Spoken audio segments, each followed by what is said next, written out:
Can ambient music really be music? That's a question you could ask after listening to Brian Eno's Ambient 1, Music for Airports. The album itself is quite polarizing, dividing critics on different sides of the picket fence, from those who believe it defines the ambient genre with its depth, only to be explored after multiple listens, while others call the album a slog, a bore, and barely music. Whether this album is good or bad is not the question I want to focus on in this video. Rather, I want to ask, how do we choose to consume music? And does our choice affect our enjoyment of it? For some, music is background noise, something to put on while we're making dinner, something to run to at the gym. But for others, music is all-encompassing, something to put on and let wash over you as you listen intently, something you pay attention to and see where it takes you. In this way, it is an art piece no different from a book or a movie. And people can even do a little of both. It could change by song or album for a person. Perhaps a person likes to put jazz in the background, but they listen intently to pop music, or vice versa, or change day to day. Regardless of whatever way you choose to consume music, there is no right or wrong way. As much as a music creator may intend for you to listen to music in a certain way, you don't have to follow their direction. You have free choice to listen intently to ambient music or choose not to dance music,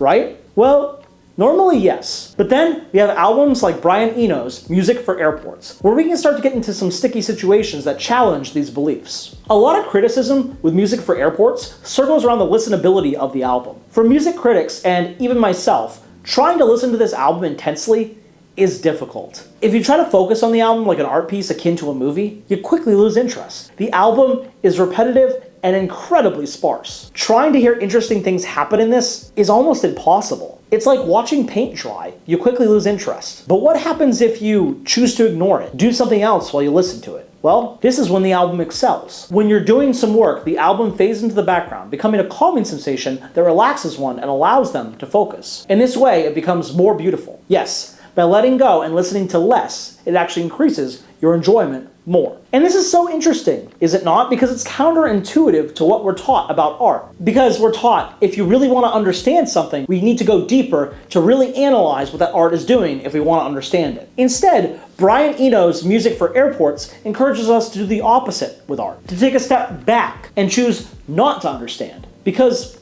that isn't the intent. At its deepest level, ambient music isn't supposed to be understood because there's nothing to understand. It's meant to be in the background, washing over you in a way that affects your emotive states at a subconscious level. But does that make it music? Does that even make it art? Art is typically described as something that is appreciated for its beauty or emotional power. If something has the ability to make us feel a certain way by barely listening to it, even if it might be counterintuitive to how we normally appreciate it, does that make it any less admirable? The answer for me, at least, is no. I think that ambient has as much of a place as Duke Ellington, Pink Floyd, Prince, or Beethoven. At the end of the day, this genre of music sets out to create a mood in the background and a specific emotional state. If the album achieves that, even slightly, some of the time, with some people, it's a win, even if others may not see it the same way. Art is subjective, and ambient music is subjective too. For me, I see it as music and art-worthy. But what about you? How do you feel about ambient music? Have you heard Brian Eno's Music for Airports? What do you think about it? Thanks for watching. If you enjoyed this video, please like and subscribe. I can't keep doing this without your help